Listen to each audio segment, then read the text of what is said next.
Hello, and welcome to knowledgebank.pro. I don't know if it gets any more fun than the topic of our today's video, as we will be talking about working with inventory, balance sheet, headcount.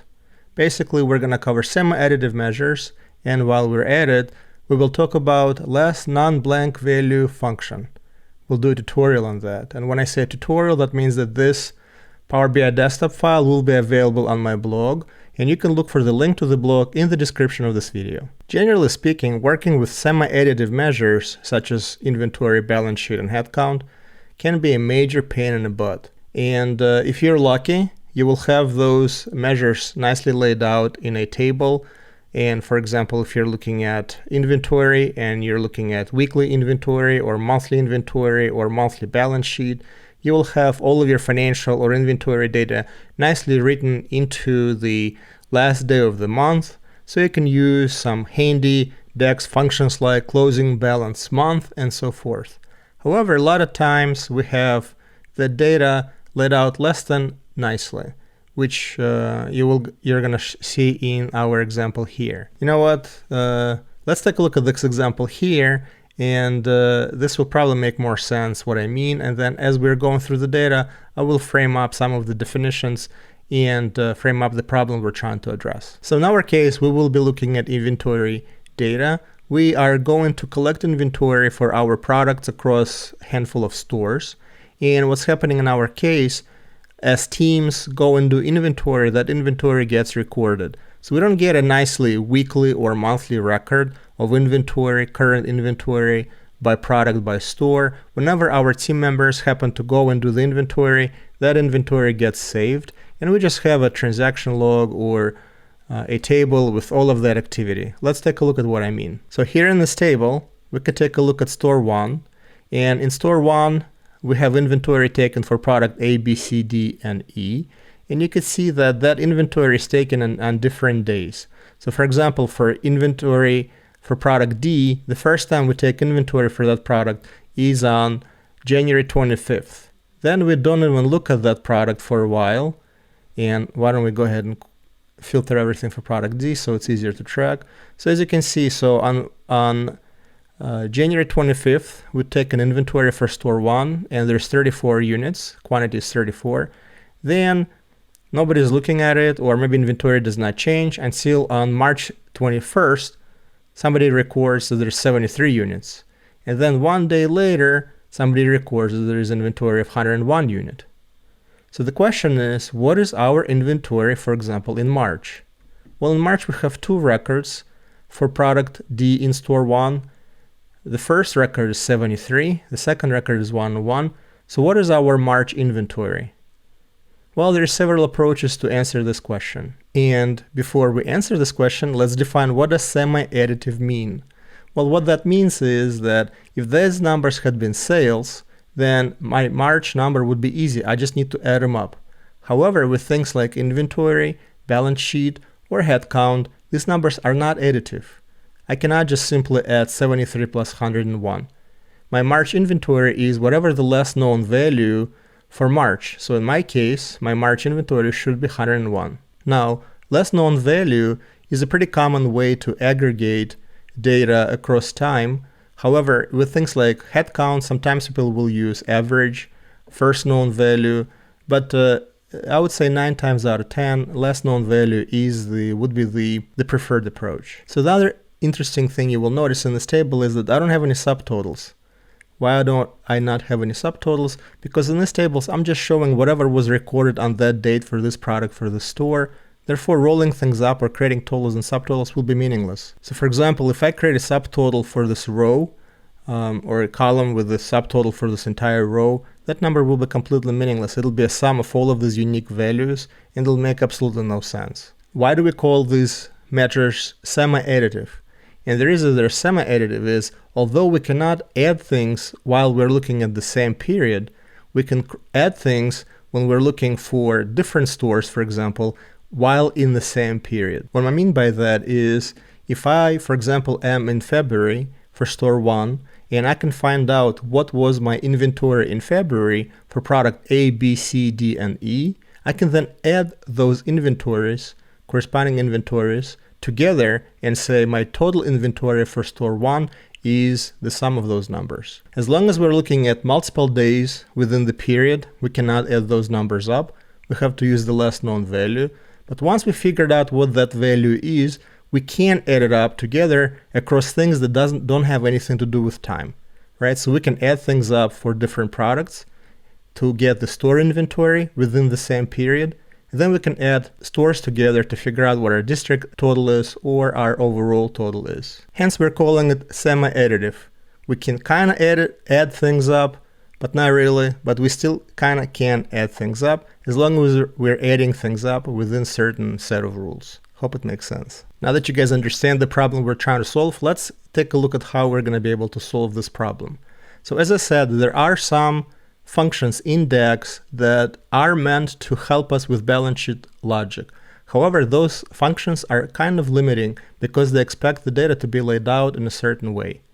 A lot of times we don't have that luxury. Data comes in whichever way it does, and we have to work with what we got. So in this case, I'm going to be using one of my favorite functions, LASTNONBLANKVALUE, to build a calculation that will work with balance sheet, headcount, inventory type of data, pretty much anytime we need to work with it. Let's see how this calculation works. But before I show you DAX, let's say the solution out loud to make sure that the logic makes sense in principle. Then we'll translate it in DAX. So our problem is that we have some data that are not relevant given the time period that we've selected. So if I have selected, so here I'm going to be looking at March data, I have 2 records for product D. So if I could just say that for my selected period, if I can reduce my table only to the relevant rows, then I could do a logic very simple. Imagine that I could remove all of the rows from this data set, all of the cells from this data set that I do not want in my calculation.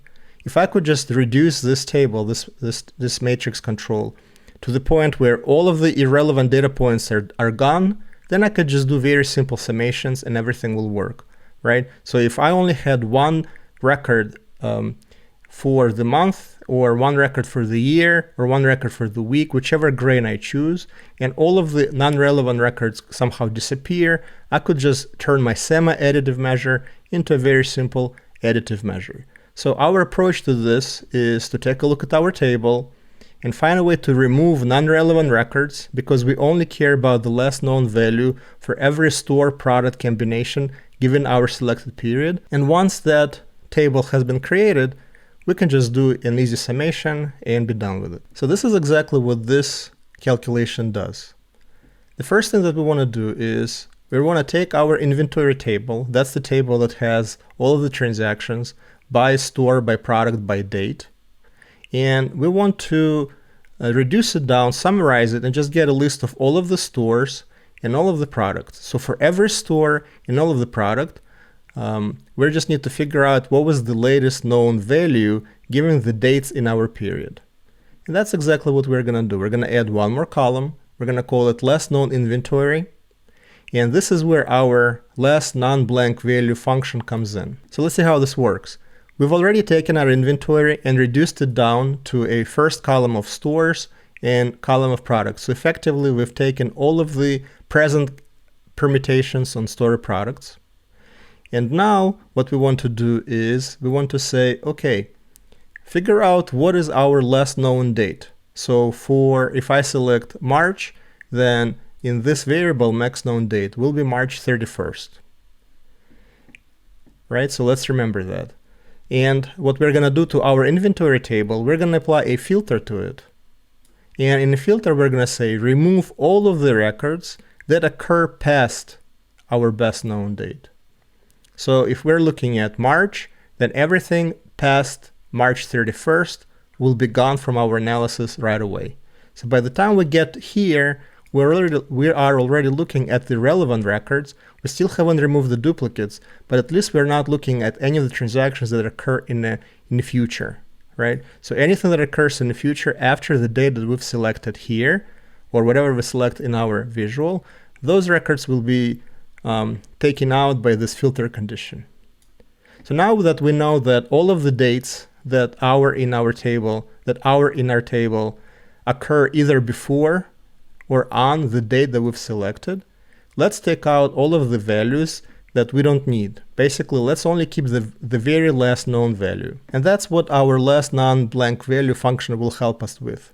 It's going to go through our summarized table, so every row, every permutation of store and product. So for every row, it's going to say, okay, store 1, product A. Let's make a list of all of the dates that occurred in the past, including today.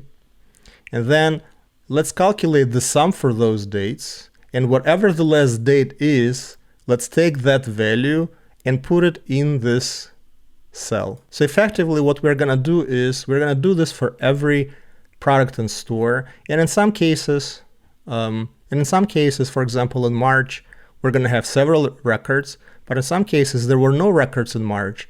That's okay. Whatever the latest known value is, because we're looking at all of the dates before the current date. If the inventory was taken in February or in January, we're still going to pick up that value, and that value will be written into this cell. So by the time the last non-blank value function is done, it's going to look through all the permutations and stored products that we have in our inventory table, then make a list of all of the dates, calculate the sum, figure out what the latest date is, and then store that value, the sum for that value, in a cell. So by the time this worked, we will have a perfect table on which we can do our summation, because we've taken out all of the values, all of the rows that are not relevant for our last known calculation. And now that this table is ready to go, so we've created our variable last known inventory. So calculate table is the table that does this calculation, the function that does this calculation. So filter, we need calculate table so that we can apply our filter, take out all of the future rows, all of the future data. So calculate table will take out all of the future data and then apply last known blank value on our calculation of our permutations of stored products. And we have a perfectly workable temporary table now with all of the relevant information. All I have to do now is do a sum(x) on that table and calculate that last known inventory. And that's all I need to do. So let's do a little bit of testing. I'm going to select my product D. And we remember that for product D in March, right here we have two records, 73 and 101. So for product D and store 1, we're expecting to see 101. And that's exactly what we see in March, 101. We also see that there is no data in February. And that's okay because we had a transaction in January of 34. Therefore, the inventory remain at 34 until it's changed to 73 and then 101. So now we see we have 34 in January, no measurements done in February, so inventory stayed the same. And then we see inventory change.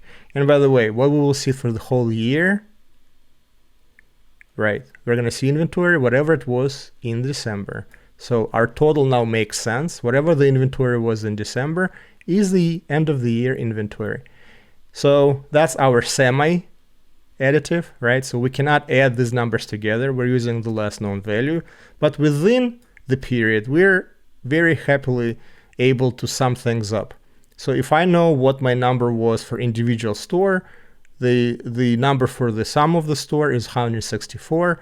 That's just for product D. And I'm able then to sum up stores into our districts. So you can see I can now slice and dice by product, and things roll up quite nicely depending on whatever period you select. So I like this calculation a little bit better because it gives me a little bit more control over how data is laid out. If I'm lucky, data is very neatly laid out where I do have a number for every permutation for every week, month, and so forth, and a quarter, then I can use some built-in DAX functions and my life is a little bit easier. But with this approach, it may not be as performant as a built-in DAX function, obviously, because we're doing, it's a multi-phase, multi-step process, but you can be in a lot of control over how things are aggregated, and you can be sure that your calculation is going to be correct. So would you need to do anything special if you were to analyze balance sheet? If you were to look at this for balance sheet, for example, you're trying to understand AR, AP, trying to understand how much money your company has across multiple checking or savings account. Now really, this would work very well, and you don't have to be nervous about how exact dates are set up and how many records due to data quality you might have for the same permutation of account, period, and so forth. So I hope this made sense. If not, go ahead, download this tutorial on my blog, link in the description. Go through the calculation, take a look at the data, and I'm sure it'll make a lot more sense. As always, thank you for stopping by. Looking forward to see you back very soon. Bye.